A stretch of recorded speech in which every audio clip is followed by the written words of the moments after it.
श्री शिवाय नमस्तुभ्यम। हरे कृष्ण। आप सभी का दिन शुभ हो।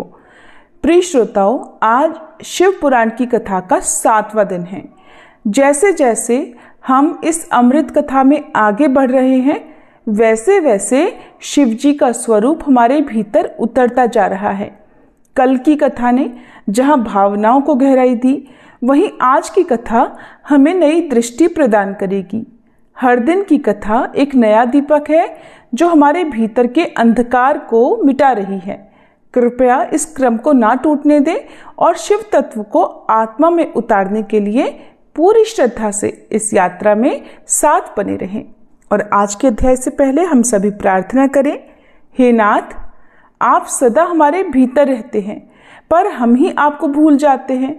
आज की कथा के माध्यम से हमें ये स्मरण दिलाइए कि हम आपके ही अंश हैं। हमें ऐसी भक्ति दीजिए जो शोर में नहीं, शांति में फले, और ऐसा विश्वास दीजिए जो केवल सुख में नहीं, हर परिस्थिति में अडिग रहे। हर हर महादेव। अब सुनिए आज की कथा।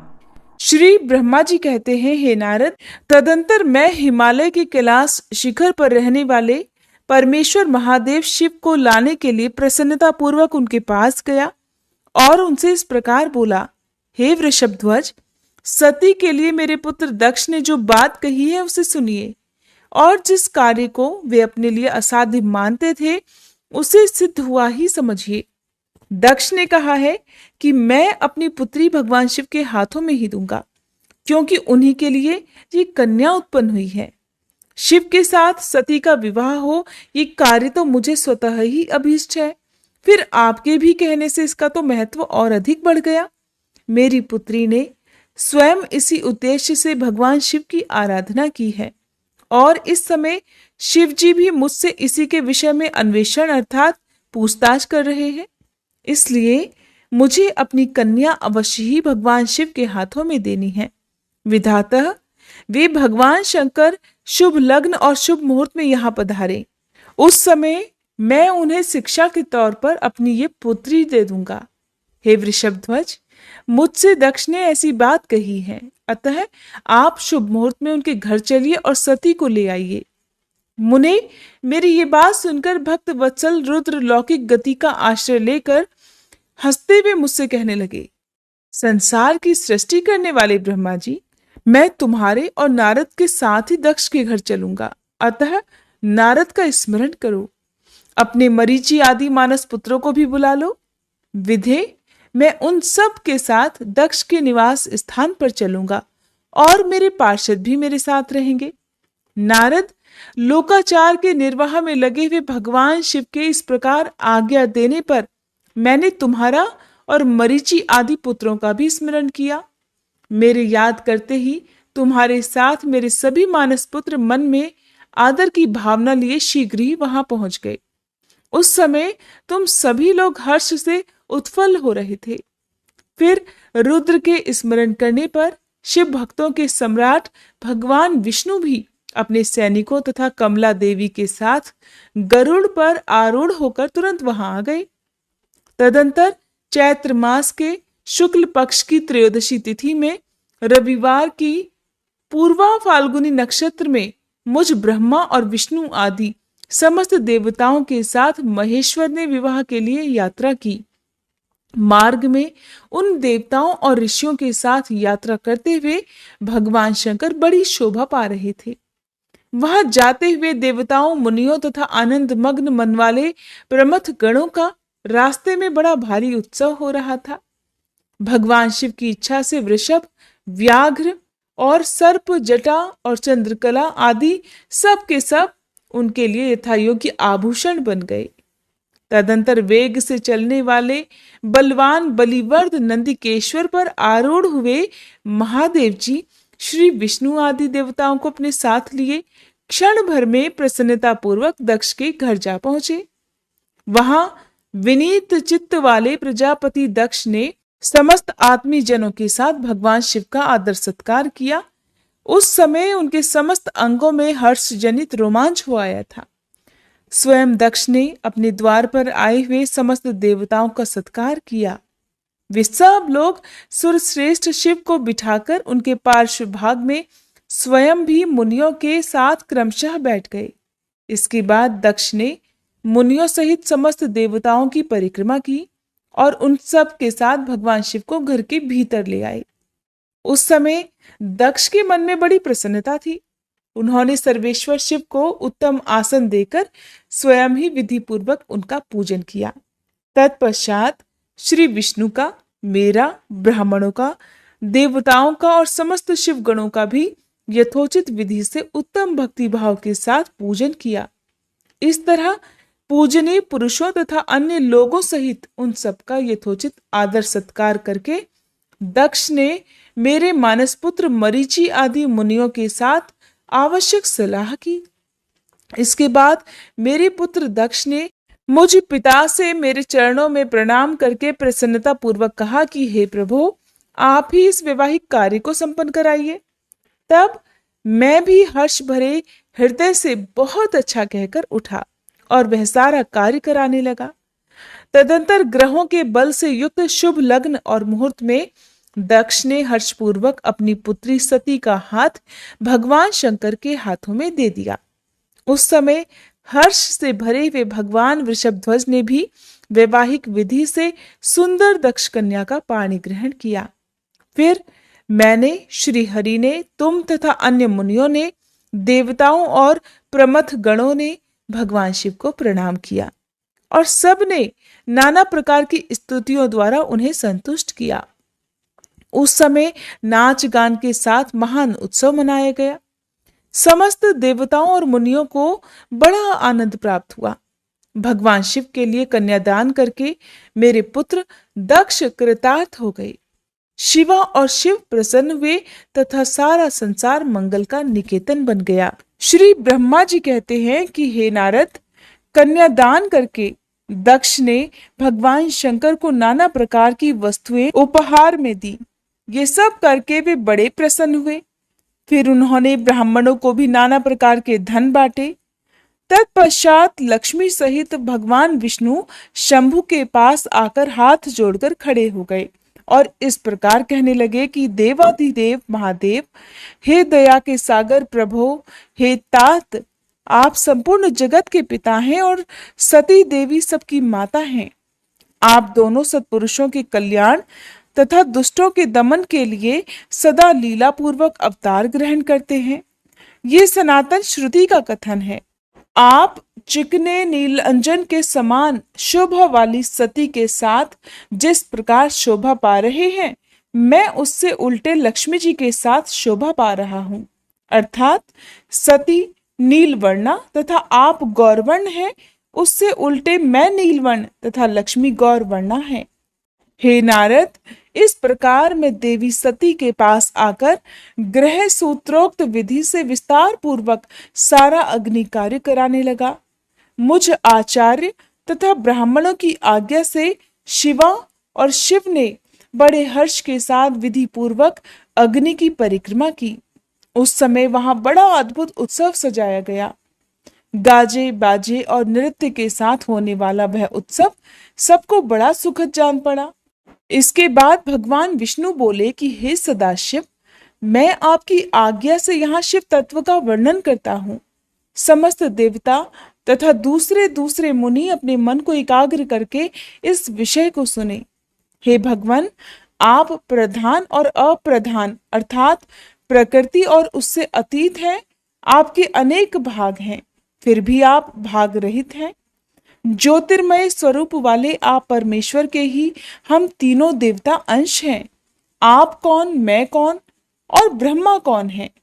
आप परमात्मा के ही ये तीन अंश हैं जो सृष्टि, पालन और संहार करने के कारण एक दूसरे से भिन्न भिन्न प्रतीत होते हैं। आप अपने स्वरूप का चिंतन कीजिए। आपने स्वयं ही लीला पूर्वक शरीर धारण किया है। आप निर्गुण ब्रह्म रूप से एक हैं। आप ही सगुण ब्रह्म हैं और हम ब्रह्मा, विष्णु तथा रुद्र तीनों आपके अंश हैं। जैसे एक ही शरीर के भिन्न भिन्न अवयव मस्तक, ग्रीवा आदि नाम धारण करते हैं, तथापि उस शरीर से भी वे भिन्न नहीं होते, उसी प्रकार हम तीनों अंश आप परमेश्वर के ही अंग हैं, जो ज्योतिर्मय आकाश के समान सर्वव्यापी और निर्लेप स्वयं ही अपना धाम पुराण, कूटस्थ, अव्यक्त, अनंत, नित्य तथा दीर्घ आदि विशेषणों से रहित निर्विशेष ब्रह्म है। वही आप शिव हैं, अतः आप ही सब कुछ हैं। श्री ब्रह्मा जी कहते हैं, हे मुनीश्वर, भगवान विष्णु की ये बात सुनकर महादेव जी बड़े प्रसन्न हुए। तदंतर उस विवाह यज्ञ के स्वामी अर्थात यजमान परमेश्वर शिव प्रसन्न होकर लौकिकी गति का आश्रय लेकर हाथ जोड़कर खड़े हुए मुझ ब्रह्मा से प्रेम पूर्वक कहने लगे। शिव जी ने कहा, हे ब्राह्मण, आपने सारा वैवाहिक कार्य अच्छी तरह संपन्न करा दिया। अब मैं प्रसन्न हूं। आप मेरे आचार्य हैं, बताइए आपको क्या दक्षिणा दूं? हे सुरज्येष्ठ, आप उस दक्षिणा को मांगिए। महाभाग, यदि वह अत्यंत दुर्लभ हो तो भी उसे शीघ्र कहिए। मुझे आपके लिए कुछ भी अदेय नहीं है। हे मुने, भगवान शंकर का वह वचन सुनकर मैं हाथ जोड़कर विनीत चित्त से उन्हें बारंबार प्रणाम करके बोला, हे देवेश, यदि आप प्रसन्न हो और महेश्वर, यदि मैं वर पाने के योग्य हूं तो प्रसन्नता पूर्वक जो बात कहता हूं उसे आप पूर्ण कर दीजिए। महादेव, आप इसी रूप में इसी वेदी पर सदा विराजमान रहें, जिससे आपके दर्शन से मनुष्यों के पाप धुल जाएं। हे चंद्रशेखर, आपका सानिध्य होने से मैं इस वेदी के समीप आश्रम बनाकर तपस्या करूं और यही मेरी अभिलाषा है। चैत्र के शुक्ल पक्ष की त्रयोदशी को पूर्वा फाल्गुनी नक्षत्र में रविवार के दिन इस भूतल पर जो मनुष्य भक्ति भाव से आपका दर्शन करे उसके सारे पाप तत्काल नष्ट हो जाएं, विपुल पुण्य की वृद्धि हो और समस्त रोगों का सर्वथा नाश हो जाए। जो नारी दुर्भागा, बंध्या, कानी अथवा रूपहीना हो वह भी आपके दर्शन मात्र से ही अवश्य निर्दोष हो जाए। मेरी यह बात उनकी आत्मा को सुख देने वाली थी। इसे सुनकर भगवान शिव ने बड़े प्रसन्न होकर कहा, हे विधाता, ऐसा ही होगा। मैं तुम्हारे कहने से संपूर्ण जगत के हित के लिए अपनी पत्नी सती के साथ इसी वेदी पर सुस्थिर भाव से स्थित रहूंगा। ऐसा कहकर पत्नी सहित भगवान शिव अपनी अंश रूपिणी मूर्ति को प्रकट करके वेदी के मध्य भाग में विराजमान हो गए। तत्पश्चात स्वजनों पर स्नेह रखने वाले परमेश्वर शंकर दक्ष से विदा लेकर अपनी पत्नी सती के साथ कैलाश जाने को तैयार हुए। उस समय उत्तम बुद्धि वाले दक्ष ने विनय से मस्तक झुकाकर हाथ जोड़कर भगवान वृषभध्वज की प्रेम पूर्वक स्तुति की। फिर श्री विष्णु आदि समस्त देवताओं, मुनियों और शिवगणों ने नमस्कार पूर्वक नाना प्रकार की स्तुति करके बड़े आनंद से जय जयकार किया। तदंतर दक्ष की आज्ञा से भगवान शिव ने प्रसन्नता पूर्वक सती को वृषभ की पीठ पर बिठाया और स्वयं भी उसी पर आरूढ़ होकर वे प्रभु हिमालय पर्वत की ओर चले। भगवान शंकर के समीप वृषभ पर बैठी हुई सुंदर दांत और मनोहर हास वाली सती अपने नील श्याम वर्ण के कारण चंद्रमा में नीली रेखा के समान शोभा पा रही थी। उस समय उन नव दंपति की शोभा देखकर श्री विष्णु आदि समस्त देवता, मरीचि आदि महर्षि तथा दूसरे लोग ठगे से रह गए, हिल डुल भी नहीं सके और दक्ष भी खुद मोहित हो गए।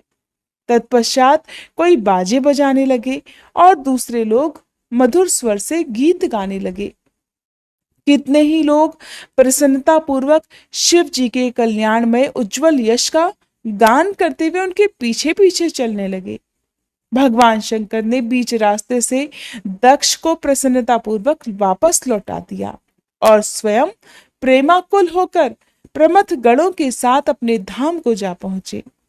यद्यपि भगवान शिव ने विष्णु आदि देवताओं को भी विदा कर दिया था, तब भी वे बड़े प्रसन्नता और भक्ति भाव के साथ पुनः उनके साथ हो लिए। उन सभी देवताओं, प्रमथ गणों तथा अपनी पत्नी सती के साथ हर्ष भरे शंभु हिमालय पर्वत से सुशोभित अपने कैलाश धाम में जा पहुंचे। वहां जाकर उन्होंने देवताओं, मुनियों और दूसरे लोगों का बहुत आदर सम्मान करके उन्हें प्रसन्नता पूर्वक विदा किया।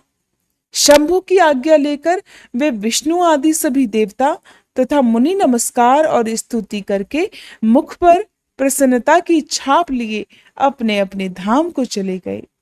सदाशिव का चिंतन करने वाले भगवान शिव भी अत्यंत आनंदित होकर हिमालय के शिखर पर रहकर अपनी पत्नी दक्ष कन्या सती के साथ विहार करने लगे।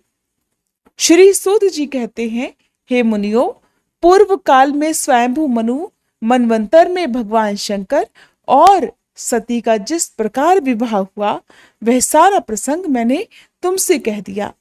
जो विवाह काल में, यज्ञ में अथवा किसी भी शुभ कार्य के आरंभ में भगवान शंकर की पूजा करके शांत चित्त से इस कथा को सुनता है, उसका सारा कर्म तथा वैवाहिक आयोजन बिना किसी विघ्न बाधा के पूर्ण हो जाता है और दूसरे शुभ कर्म भी सदा निर्विघ्न पूर्ण होते हैं।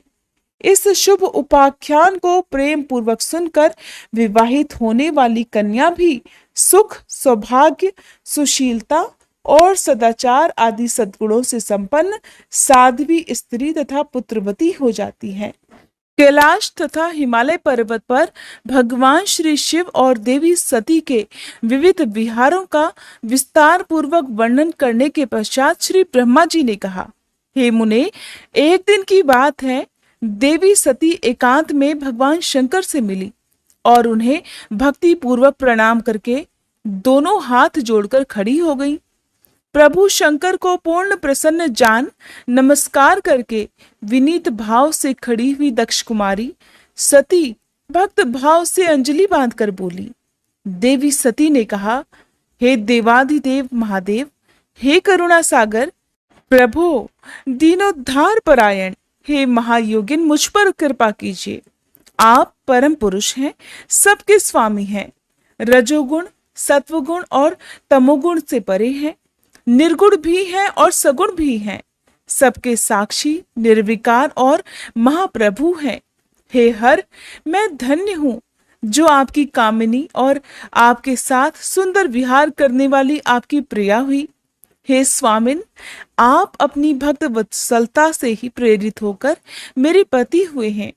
हे नाथ, मैंने बहुत वर्षों तक आपके साथ विहार किया है। महेशान, इससे मैं बहुत संतुष्ट हुई हूँ और अब मेरा मन उधर से हट गया है। हे देवेश्वर हर, अब तो मैं उस परम तत्व का ज्ञान प्राप्त करना चाहती हूँ जो निरतिशय सुख प्रदान करने वाला है तथा जिसके द्वारा जीव संसार दुख से अनायास ही उद्धार पा सकता है। हे नाथ, जिस कर्म का अनुष्ठान करके विषय जीव भी परम पद को प्राप्त कर ले और संसार बंधन में ना बंधे, उसे आप बताइए। हे प्रभु, मुझ पर कृपा कीजिए। श्री ब्रह्मा जी कहते हैं, हे मुने, इस प्रकार आदि शक्ति महेश्वरी सती ने केवल जीवों के उद्धार के लिए जब इस उत्तम भक्ति भाव के साथ भगवान शंकर से प्रश्न किया, तब उनके उस प्रश्न को सुनकर स्वेच्छा से शरीर धारण करने वाले तथा योग के द्वारा भोग से विरक्त चित्त वाले स्वामी शिव ने अत्यंत प्रसन्न होकर देवी सती से इस प्रकार कहा, देवी, हे दक्ष नंदिनी, हे महेश्वरी, सुनो, मैं उसी परम तत्व का वर्णन करता हूँ जिससे वासनाबद्ध जीव तत्काल मुक्त हो सकता है। परमेश्वरी, तुम विज्ञान को परम तत्व जानो। विज्ञान वो है जिसके उदय होने पर मैं ब्रह्म हूँ ऐसा दृढ़ निश्चय हो जाता है। ब्रह्म के सिवा दूसरी किसी वस्तु का स्मरण नहीं रहता और उस विज्ञानी पुरुष की बुद्धि सर्वथा शुद्ध हो जाती है। प्रिय, वह विज्ञान दुर्लभ है। इस त्रिलोकी में उसका ज्ञाता कोई विरला ही होता है। वह जो और जैसा भी है सदा मेरा स्वरूप ही है, साक्षात परात्पर ब्रह्म है। उस विज्ञान की माता है मेरी भक्ति। मेरी भक्ति जो भोग और मोक्ष रूप फल प्रदान करने वाली है, वह मेरी कृपा से सुलभ हो जाती है। भक्ति 9 प्रकार की बतलाई गई है। देवी सती, भक्ति और ज्ञान में कोई भेद नहीं है। भक्त और ज्ञानी दोनों को ही सदा सुख प्राप्त होता है। जो भक्ति का विरोधी है, उसे ज्ञान की प्राप्ति हो ही नहीं सकती। देवी, मैं तो सदा भक्तों के अधीन रहता हूँ और भक्ति के प्रभाव से जातिहीन नीच मनुष्यों के घरों में भी चला जाता हूँ, और इसमें कोई संशय नहीं है। हे देवी, वह भक्ति 2 प्रकार की है, सगुणा और निर्गुणा, जो वैधि अर्थात शास्त्र विधि से प्रेरित हो और स्वाभाविकी अर्थात हृदय के सहज अनुराग से प्रेरित भक्ति होती है, वह श्रेष्ठ है। और इससे भिन्न जो कामना मूलक भक्ति होती है, वह निम्न कोटि की मानी गई है। पूर्वोक्त सगुणा और निर्गुणा, ये दोनों प्रकार की भक्तियां नैष्ठिकी और अनैष्ठिकी के भेद से 2 भेद वाली हो जाती हैं। नैष्ठिकी भक्ति 6 प्रकार की जाननी चाहिए और अनैष्ठिकी 1 ही प्रकार की कही गई है। विद्वान पुरुष विहिता और अविहिता आदि भेद से उसे अनेक प्रकार की मानते हैं। इन द्विध भक्तियों के बहुत से भेद प्रभेद होने के कारण इनके तत्व का अन्यत्र वर्णन किया गया है। हे प्रिय, मुनियों ने सगुणा और निर्गुणा दोनों भक्तियों के 9 अंग बताए हैं। हे दक्ष नंदिनी, मैं उन 9 अंगों का वर्णन करता हूं, तुम प्रेम से सुनो। हे देवी, श्रवण, कीर्तन, स्मरण, सेवन, दास्य, अर्चन, सदा मेरा वंदन, सख्य और आत्मसमर्पण, ये विद्वानों ने भक्ति के 9 अंग बताए हैं। हे शिवे, भक्ति के उपांग भी बहुत से बताए गए हैं। हे देवी, अब तुम मन लगाकर मेरी भक्ति के पूर्वोक्त 9 अंगों के पृथक पृथक लक्षण भी सुनो। वे लक्षण भोग और मोक्ष प्रदान करने वाले हैं। जो स्थिर आसन से बैठकर तन मन आदि से मेरी कथा कीर्तन आदि का नित्य सम्मान करता हुआ प्रसन्नता पूर्वक अपने श्रवण पुटों से उसके अमृतोपम रस का पान करता है, उसके इस साधन को श्रवण कहते हैं अर्थात सुनना कहते हैं। और जो हृदयाकाश के द्वारा मेरे दिव्य जन्म कर्मों का चिंतन करता हुआ प्रेम से वाणी द्वारा उसका उच्च स्वर से उच्चारण करता है, उसके इस भजन साधन को कीर्तन कहते हैं। देवी, मुझ नित्य महेश्वर को सदा और सर्वत्र व्यापक जानकर जो संसार में निरंतर निर्भय रहता है, उसी को स्मरण कहा गया है। अरुणोदय से लेकर हर समय सेव्य की अनुकूलता का ध्यान रखते हुए हृदय और इंद्रियों से जो निरंतर सेवा की जाती है, वही सेवन नामक भक्ति है। अपने को प्रभु का किंकर समझकर हृदयामृत के भोग से स्वामी का सदा प्रिय संपादन करना दास्य कहा गया है। अपने धन वैभव के अनुसार शास्त्रीय विधि से मुझ परमात्मा को सदा पाद्य आदि 16 उपचारों का जो समर्पण करना है, उसे अर्चन कहते हैं। मन से, ध्यान और वाणी से वंदनात्मक मंत्रों के उच्चारण पूर्वक 8 अंगों से भूतल का स्पर्श करते हुए जो इष्ट देव को नमस्कार किया जाता है, उसे वंदन कहते हैं। ईश्वर मंगल या अमंगल जो कुछ भी करता है, वह सब मेरे मंगल के लिए ही है, ऐसा दृढ़ विश्वास रखना सख्य भक्ति का लक्षण है। देह आदि जो कुछ भी अपनी कही जाने वाली वस्तु है, वह सब भगवान की प्रसन्नता के लिए उन्हीं को समर्पित करके अपने निर्वाह के लिए भी कुछ बचाकर ना रखना अथवा निर्वाह की चिंता से भी रहित हो जाना आत्मसमर्पण कहलाता है। ये मेरी भक्ति के 9 अंग हैं जो भोग और मोक्ष प्रदान करने वाले हैं। इनसे ज्ञान का प्राकट्य होता है और ये सब साधन मुझे अत्यंत प्रिय हैं। मेरी भक्ति के बहुत से उपांग भी कहे गए हैं, जैसे बिल्व आदि का सेवन आदि। इनको विचार से समझ लेना चाहिए। प्रिय, इस प्रकार मेरी सांगोपांग भक्ति सबसे उत्तम है। ये ज्ञान वैराग्य की जननी है और मुक्ति इसकी दासी है। ये सदा सभी साधनों से ऊपर विराजमान है। इसके द्वारा संपूर्ण कर्मों के फल की प्राप्ति होती है और ये भक्ति मुझे सदा तुम्हारे समान ही प्रिय है। जिसके चित्त में नित्य निरंतर ये भक्ति निवास करती है, वह साधक मुझे अत्यंत प्यारा है। हे देवेश्वरी, तीनों लोकों और चारों युगों में भक्ति के समान दूसरा कोई सुखदायक मार्ग नहीं है। कलयुग में तो ये विशेष सुखद और सुविधाजनक है। हे देवी, कलयुग में प्रायः ज्ञान और वैराग्य के कोई ग्राहक नहीं है, इसलिए वे दोनों वृद्ध, उत्साह शून्य और जर्जर हो गए हैं। परंतु भक्ति कलयुग में तथा अन्य सब युगों में भी प्रत्यक्ष फल देने वाली है। भक्ति के प्रभाव से मैं सदा उसके वश में रहता हूं, इसमें कोई संशय नहीं है। संसार में जो भक्तिमान पुरुष है, उसकी मैं सदा सहायता करता हूं, उसके सारे विघ्नों को दूर करता हूं। उस भक्त का जो शत्रु होता है, वह मेरे लिए दंडनीय है और इसमें कोई संशय नहीं। देवी, मैं अपने भक्तों का रक्षक हूं। भक्त की रक्षा करने के लिए ही मैंने कुपित होकर अपने नेत्र जनित अग्नि से काल को भी दग्ध कर डाला था।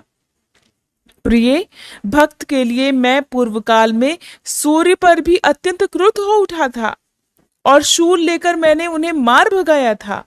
देवी, भक्त के लिए मैंने सैन्य सहित रावण को भी क्रोध पूर्वक त्याग दिया और उसके प्रति कोई पक्षपात भी नहीं किया। हे सती, हे देवेश्वरी, बहुत कहने से क्या लाभ, मैं तो सदा ही भक्त के अधीन रहता हूं और भक्ति करने वाले पुरुष के अत्यंत वश में हो जाता हूं। श्री ब्रह्मा जी कहते हैं, हे नारद, इस प्रकार भक्त का महत्व सुनकर दक्ष कन्या सती को बड़ा हर्ष हुआ। उन्होंने अत्यंत प्रसन्नता पूर्वक भगवान शिव को मन ही मन प्रणाम किया। हे मुने, सती देवी ने पुनः भक्ति कांड विषयक शास्त्र के विषय में भक्ति पूर्वक पूछा। उन्होंने जिज्ञासा की कि जो लोक में सुखदायक तथा जीवों के उद्धार के साधनों का प्रतिपादक है, वह शास्त्र कौन सा है। उन्होंने यंत्र मंत्र शास्त्र, उसके महात्म्य तथा अन्य जीवोद्धारक धर्ममय साधनों के विषय में विशेष रूप से जानने की इच्छा प्रकट की। सती के इस प्रश्न को सुनकर शंकर जी के मन में बड़ी प्रसन्नता हुई।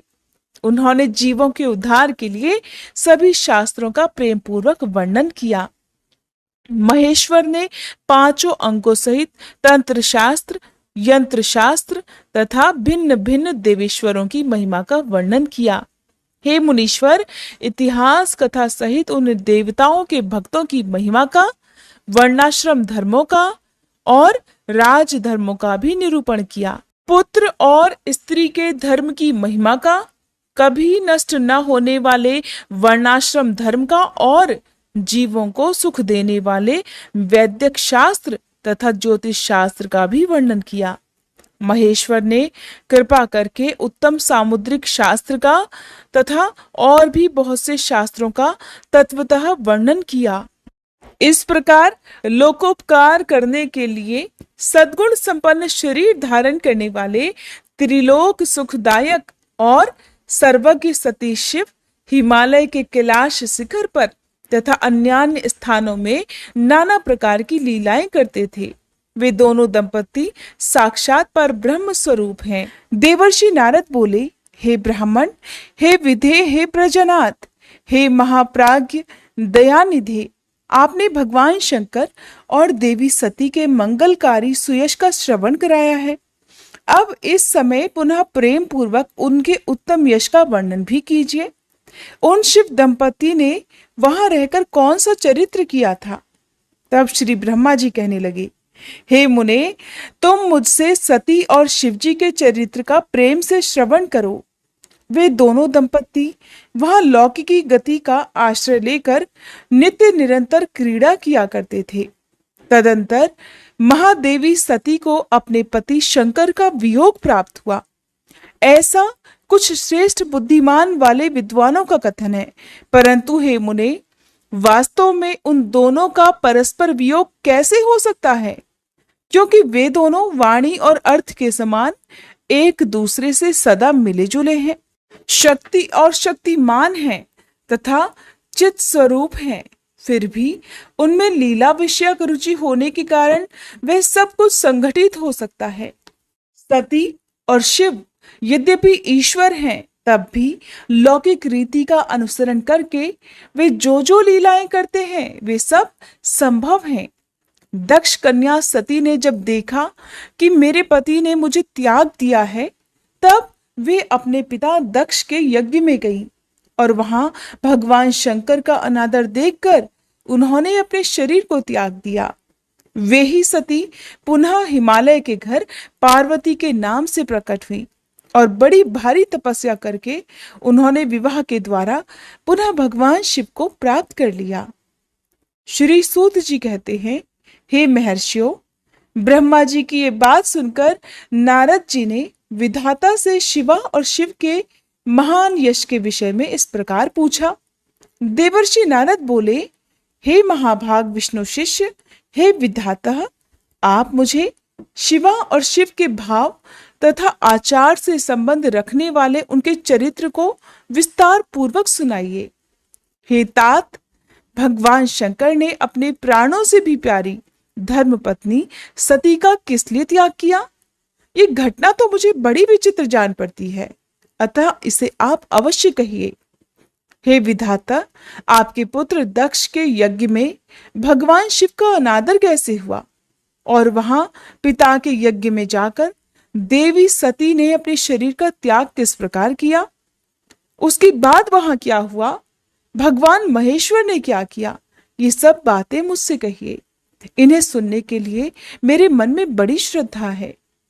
तब श्री ब्रह्मा जी ने कहा, मेरे पुत्रों में श्रेष्ठ महाप्राज्ञ तात नारद, तुम महर्षियों के साथ बड़े प्रेम से भगवान चंद्रमौली का ये चरित्र सुनो। श्री विष्णु आदि देवताओं से सेवित पर ब्रह्म महेश्वर को नमस्कार करके मैं उनके महान अद्भुत चरित्र का वर्णन आरंभ करता हूं। हे मुने, ये सब भगवान शिव की लीला ही है। वे प्रभु तो अनेक प्रकार की लीलाएं करने वाले स्वतंत्र और निर्विकार हैं। देवी सती भी वैसी ही हैं, अन्यथा वैसा कर्म करने में भला कौन समर्थ हो सकता है? परमेश्वर शिव ही पर ब्रह्म परमात्मा है। एक समय की बात है, तीनों लोकों में विचरने वाले लीला विशारद भगवान रुद्र सती के साथ बैल पर आरूढ़ होकर इस भूतल पर भ्रमण कर रहे थे। घूमते घूमते वे दंडकारण्य में आ गए। वहां उन्होंने लक्ष्मण सहित भगवान श्री राम को देखा, जो कि रावण द्वारा छल पूर्वक हरी गई अपनी प्यारी पत्नी सीता को खोज रहे थे। वे हाय सीते, हाय सीते ऐसा उच्च स्वर से पुकारते, जहां तहां देखते और बारंबार रो रहे थे। उनके मन में विरह का आवेश छा गया था। सूर्य वंश में उत्पन्न वीर भूपाल दशरथ नंदन श्री राम आनंद रहित होकर लक्ष्मण के साथ वन में भ्रमण कर रहे थे और उनकी कांति फीकी पड़ गई थी। उस समय उदार चेता पूर्णकाम भगवान शंकर ने बड़ी प्रसन्नता के साथ उन्हें प्रणाम किया और जय जयकार करके वे दूसरी ओर चल दिए। भक्त वत्सल शंकर ने उस वन में श्री राम के सामने अपने को प्रकट नहीं किया। भगवान शिव की मोह में डालने वाली ऐसी लीला देखकर देवी सती को बड़ा विस्मय हुआ। वे उनकी माया से मोहित होकर उनसे इस प्रकार कहने लगी। देवी सती ने कहा, हे देवाधिदेव, हे सर्वेश, पर ब्रह्म परमेश्वर ब्रह्मा विष्णु आदि सब देवता आपकी ही सदा सेवा किया करते हैं। आप ही सबके द्वारा प्रणाम करने योग्य हैं। सबको आपका ही सर्वदा सेवन और ध्यान करना चाहिए। वेदांत शास्त्र के द्वारा यत्न पूर्वक जानने योग्य निर्विकार परम प्रभु आप ही हैं। हे नाथ, ये दोनों पुरुष कौन हैं? इनकी आकृति विरह व्यथा से व्याकुल दिखाई देती है और ये दोनों धनुर्धर वीर वन में विचरते हुए क्लेश के भागी और दीन हो रहे हैं। इनमें जो ज्येष्ठ है उसकी अंग कांति नील कमल के समान श्याम है। उसे देखकर किस कारण से आप आनंद विभोर हो उठे थे? आपका चित्त क्यों अत्यंत प्रसन्न हो गया था? आप इस समय भक्त के समान विनम्र क्यों हो गए थे? हे स्वामिन, हे कल्याणकारी शिव, आप मेरे संशय को सुनिए। हे प्रभु, सेव्य स्वामी अपने सेवक को प्रणाम करे, ये उचित नहीं जान पड़ता।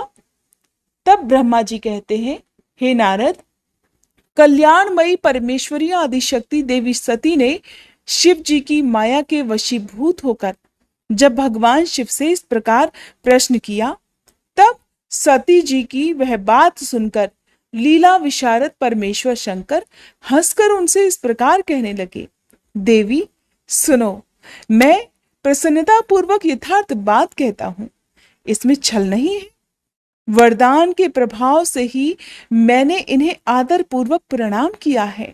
हे प्रिय, ये दोनों भाई वीरों द्वारा सम्मानित हैं। इनके नाम है श्री राम और लक्ष्मण। इनका प्राकट्य सूर्य वंश में हुआ है। ये दोनों राजा दशरथ के विद्वान पुत्र हैं। इनमें जो गोरे रंग के छोटे बंधु हैं वे साक्षात शेष के अंश हैं। उनका नाम लक्ष्मण है और इनके बड़े भैया का नाम श्री राम है। इनके रूप में भगवान विष्णु ही अपने संपूर्ण अंश से प्रकट हुए हैं। उपद्रव इनसे सदा दूर रहते हैं। ये साधु पुरुषों की रक्षा और हम लोगों के कल्याण के लिए इस पृथ्वी पर अवतीर्ण हुए हैं। ऐसा कहकर सृष्टिकर्ता भगवान शंभु शांत हो गए। भगवान शिव की ऐसी बात सुनकर भी सती के मन को इस पर विश्वास नहीं हुआ। क्यों न हो, भगवान शिव की माया बड़ी प्रबल है और वह संपूर्ण त्रिलोकी को मोह में डाल देने वाली है। सती के मन में मेरी बात पर विश्वास नहीं है, ये जानकर लीला विशारद प्रभु सनातन शंभु यों बोले, देवी मेरी बात सुनो। यदि तुम्हारे मन में मेरे कथन पर विश्वास ही नहीं है तो तुम वहां जाकर अपनी ही बुद्धि से श्री राम की परीक्षा कर लो। हे प्यारी सती, जिस प्रकार तुम्हारा मोह या भ्रम नष्ट हो जाए तुम वो करो। तुम वहां जाकर परीक्षा लो। तब तक मैं इस बरगद के नीचे खड़ा हुआ हूं। ब्रह्मा जी कहते हैं, हे नारद, भगवान शिव की आज्ञा से ईश्वरी सती वहां गई और मन ही मन ये सोचने लगी कि मैं वनचारी राम की परीक्षा कैसे लूं। अच्छा, मैं सीता का रूप धारण करके राम के पास चलूं। यदि राम साक्षात विष्णु है तब तो सब कुछ जान लेंगे, अन्यथा वे मुझे नहीं पहचानेंगे। ऐसा विचार सती सीता बनकर श्री राम के समीप उनकी परीक्षा लेने के लिए गई। वास्तव में वे मोह में पड़ गई थी। सती को सीता के रूप में सामने आई देख शिव शिव का जाप करते हुए रघुकुल नंदन श्री राम सब कुछ जान गए और हंसते हुए उन्हें नमस्कार करके बोले, सती जी आपको नमस्कार है। आप प्रेम पूर्वक बताएं, भगवान शंभु कहाँ गए हैं? आप पति के बिना अकेले ही इस वन में क्यों कर आई? देवी, आपने अपना रूप त्याग कर किसके लिए ये नूतन रूप धारण किया है? मुझ पर कृपा करके इसका कारण बताइए। श्री रामचंद्र जी की बात सुनकर सती जी उस समय आश्चर्यचकित हो गईं। वे शिव जी की कही हुई बात का स्मरण करके उसे यथार्थ समझकर बहुत लज्जित हुई। श्री राम को साक्षात विष्णु जान अपने रूप को प्रकट करके मन ही मन भगवान शिव के चरणार बिंदों का चिंतन कर प्रसन्न हुई सती ने उनसे इस प्रकार कहा, हे रघुनंदन, स्वतंत्र परमेश्वर भगवान शिव मेरे तथा अपने पार्षदों के साथ पृथ्वी पर भ्रमण करते हुए इस वन में आ गए थे। यहाँ उन्होंने सीता की खोज में लगे हुए लक्ष्मण सहित तुम्हें देखा। उस समय सीता के लिए तुम्हारे मन में बड़ा क्लेश था और तुम विरह शोक से पीड़ित दिखाई देते थे। उस अवस्था में तुम्हें प्रणाम करके वे चले गए और उस वट वृक्ष के नीचे अभी भी खड़े हैं। भगवान शिव बड़े आनंद के साथ तुम्हारे वैष्णव रूप की उत्कृष्ट महिमा का गान कर रहे थे। यद्यपि उन्होंने तुम्हें चतुर्भुज विष्णु के रूप में नहीं देखा, तो भी तुम्हारा दर्शन करते ही आनंद विभोर हो गए। इस निर्मल रूप की ओर देखते हुए उन्हें बड़ा आनंद प्राप्त हुआ। इस विषय में मेरे पूछने पर भगवान शंभु ने जो बात कही उसे सुनकर मेरे मन में तो भ्रम उत्पन्न हो गया। अतः हे राघवेंद्र, मैंने उनकी आज्ञा लेकर तुम्हारी परीक्षा ली है। हे श्री राम, अब मुझे ज्ञात हो गया है कि तुम साक्षात विष्णु हो। तुम्हारी सारी प्रभुता मैंने अपनी आंखों से देख ली। अब मेरा संशय दूर हो गया। तो भी महामते, तुम मेरी बात सुनो। मेरे सामने ये सच सच बताओ कि तुम भगवान शिव के भी बंदनी कैसे हो गए। मेरे मन में यही एक संदेह है, इसे निकाल दो और शीघ्र ही मुझे पूर्ण शांति प्रदान करो। देवी सती के ये वचन सुनकर श्री राम के नेत्र प्रफुल्ल कमल के समान खिल उठे। उन्होंने मन ही मन अपने प्रभु भगवान शिव का स्मरण किया। इससे उनके हृदय में प्रेम की बाढ़ आ गई। मुने आज्ञा न होने के कारण वे सती के साथ भगवान शिव के निकट नहीं गए और मन ही मन उनकी महिमा का वर्णन करके श्री रघुनाथ जी ने देवी सती से कहना प्रारंभ किया। भगवान श्री राम ने देवी सती से जो कुछ भी कहा उसका वर्णन आप आने वाले अध्याय में सुनेंगे। जय भोलेनाथ। आज के अध्याय में बस इतना ही। इसके आगे की कथा आप सभी कल के अध्याय में जरूर सुनिएगा। आइए अब हम सभी सच्चे मन से भगवान शिव से क्षमा प्रार्थना करें।